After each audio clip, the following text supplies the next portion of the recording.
আল্লাহ বলতেছে লা তাবদিলা লিকালিমাতিল্লাহ, দুনিয়ার মানুষের কমিটমেন্ট পরিবর্তন হয়, দুনিয়ার মানুষের ওয়াদা পরিবর্তন হয়, কিন্তু আমি আল্লাহর ওয়াদা পরিবর্তন হয় না। জিবরাইল আমিন এবং ফেরেশতারা বলে ইয়া আইয়াতুহান নাফসুল মুতমাইন্না, চলে আসো তোমার রবের সন্তুষ্টির জন্য চলে আসো। কিন্তু তখন আবার সাকারাতুল মউত, মৃত্যুর যন্ত্রণা আছে না? আছে। রূহ যখন বের হয়ে আসে, রাসূল সাল্লাল্লাহু আলাইহি সাল্লাম বলেছেন মৃত্যুর যন্ত্রণা আমার ওই আল্লাহ তাআলা বলেছেন সেই ভালোবাসার মৃত্যুর যন্ত্রণা অনুভবই হবে না। সুবহানাল্লাহ বলি। সেটা আবার কিভাবে? রাসূল সাল্লাল্লাহু আলাইহি সাল্লাম বলেছেন যখন আজরাইল মালাকুল মউত যখন তার রূহ ধরে টান দিবে কষ্ট হবে, কিন্তু ওই কষ্ট তার অনুভব হবে না। আমার আল্লাহ তাআলা ফেরেশতাদের মাধ্যমে রাসূল বলেছেন জান্নাত তার চোখের সামনে ধরা হবে। আল্লাহু আকবার বলি, জোরে শুনে বলি আল্লাহু আকবার। ওই জান্নাত দেখে ওই মানুষটির আর মৃত্যুর যন্ত্রণা থাকবে না, সাথে সাথে জানটা কবজ হয়ে যাবে। এরপরে বলবে ইয়া আইয়াতুহান নাফসুল মুতমাইন্না ইরজিই ইলা রাব্বিকি রাদিয়াতান মারদিয়া ফাদখুলি ফি ইবাদি। আল্লাহু আকবার বলি। আল্লাহ তাআলা বলবে ও আমার প্রিয় বন্ধু, ও আমার প্রিয় কলিজার টুকরা বান্দা, ও আমার ঈমানওয়ালা বান্দা, ও আমার তাহাজ্জুদ গুজারি বান্দা, ও আমার সত্যবাদী বান্দা, ও আমার আউলিয়া ইকরামের সাথে সম্পর্কওয়ালা বান্দা, ও আমার প্রিয় বান্দা, তুমি শুনে নাও, যেহেতু তুমি আমার কথা শুনেছো, তোমার রূহটি আমি নিয়ে এসেছি, তুমি এখন আমার পছন্দের বান্দাদের একটা তালিকা আছে। সুবহানাল্লাহ বলেন। আমার পছন্দের, আমার প্রিয় বান্দার তালিকা আছে। ফাদখুলি ফি ইবাদি, ওই ভালো বান্দাদের তালিকায় তোমার নামটা লেখাইয়া দিলাম। এখন তুমি তোমার ওই আমার ভালো বান্দাদের তালিকার ভিতরে তুমি অবতীর্ণ হও। আল্লাহু আকবার বলি। কোথায় কোথায়?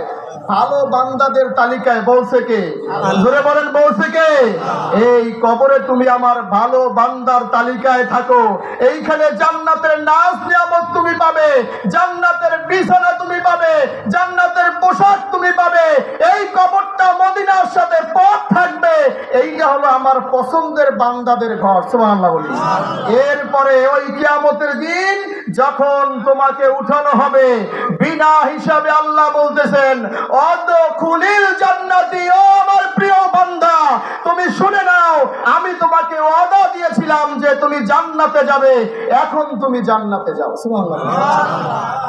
আল্লাহ বলতেছে লা তাবদিলা লিকালিমাতিল্লাহ, দুনিয়ার মানুষের কমিটমেন্ট পরিবর্তন হয়, দুনিয়ার মানুষের ওয়াদা পরিবর্তন হয়, কিন্তু আমি আল্লাহর ওয়াদা পরিবর্তন হয় না। এই জন্য যেহেতু তোমাকে আমি বলেছি যে আমি জান্নাত দেব, প্রথম আমি তোমাকে আমার পছন্দের বান্দায় ঢুকিয়ে রাখছিলাম, এরপরে আমি আবার আমার প্রিয় জান্নাতের ঘরে তোমার আমি ঠিকানা দিয়ে দিলাম। সম্মানিত উপস্থিতি, তা আমরা সকলে জান্নাতে যাইতে চাই কি চাই না? ধরে বলেন, চাই কি চাই না? আমাদের মৃত্যুটা ঈমানীওয়ালা মৃত্যু হোক, এটা চাই কি চাই না? তাহলে কি করতে হবে? ইন্নাল্লাযীনা ক্বালু রাব্বুনাল্লাহু সুম্মা ইসতাকামু তাতানাজ্জালু আলাইহিমুল মালায়েকা আল্লা তাখাফু ওয়া লা তাহজানু ওয়া আবশিরু বিল জান্নাতিল্লাতী কুনতুম তুআদুন। আল্লাহু আকবার বলি।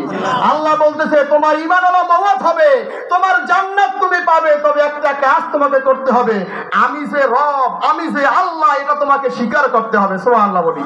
যদি এইটা স্বীকার করে তোমার দুনিয়া পরিচালিত করো, আল্লাহ তাখাফু ওয়া লা তাহজানু, তোমার কোনো ভয় নাই, তোমার কোনো চিন্তা নাই, ওয়া আবশিরু বিল জান্নাহ, আর আমি তোমাকে জান্নাতের শুভ সংবাদ দিলাম। সুবহানাল্লাহ বলি।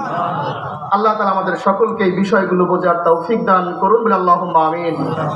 আমরা সকলে যেন জান্নাতি হয়ে, আমরা সকলে যেন সবাই মিলে একই জান্নাত থাকতে বলে আল্লাহুম্মা আমিন।